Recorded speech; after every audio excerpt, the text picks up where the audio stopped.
Hi, my name is Claire Casey, and I wrote my research presentation over the black market.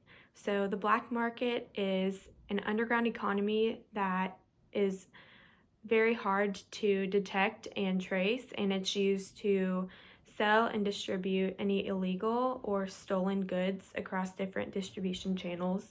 This is also Black markets are also used to sell products where people don't want to report incomes for taxation purposes. The black market has been around for centuries. It's existed even back when the Silk Road and things like that were in existence, and it's extremely large with an estimated value of nearly $10 trillion, which that GDP is only second behind the United States GDP of $14 trillion.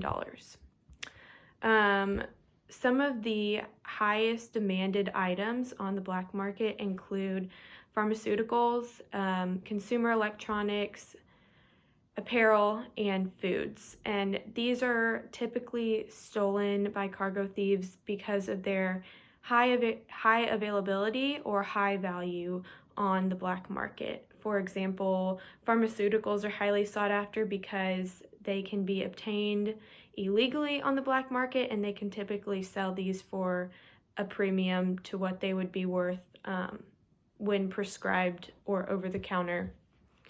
The black market also tends to follow demand patterns, whether this be seasonal demand patterns. For example, during Christmas time, there's an increase in demand for consumer electronics and different apparel and things like that.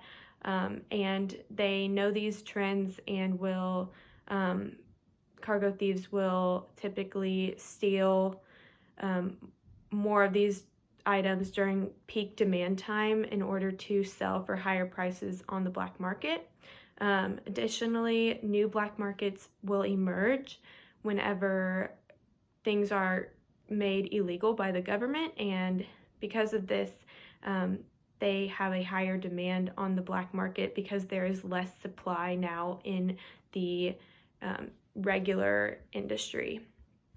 Cargo theft also has a massive ripple effect on the economy. While it may seem to just impact the retailer who, is hit by cargo thieves, and this may not even seem like a huge incident. This can have a ripple effect by making retailers lose sales to to their customers, and then losing customers in the long run. This can affect transportation industries who are hit by cargo thieves, and it can even affect the government, who may lose out on sales tax revenue for the year because these sales are going unreported and sales tax is not being paid on them.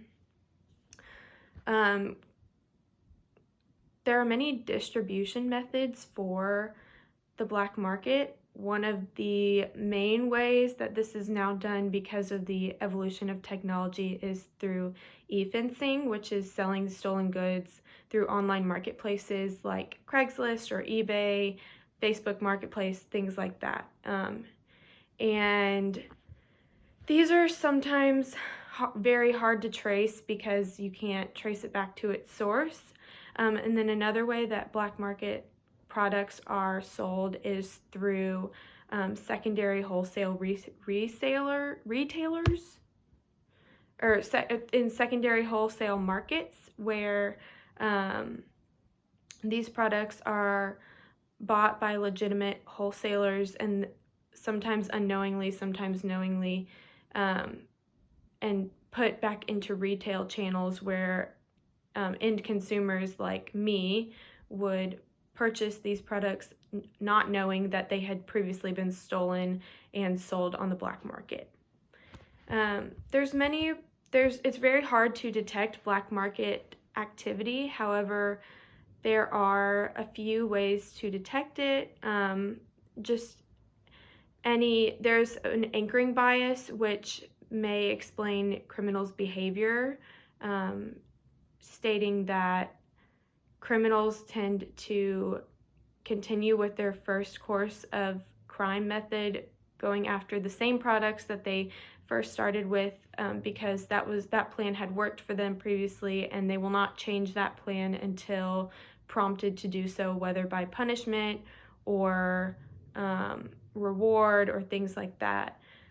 Businesses can also take preventative measures to protect themselves from the black market and activities from there by installing RFID or barcoding technologies onto their products to better track and trace these while in transit. And then consumers can take action to prevent themselves from falling victim to the black market activities by just looking for any suspicious activity or anything that doesn't look right while doing any online shopping or even while shopping in retail stores.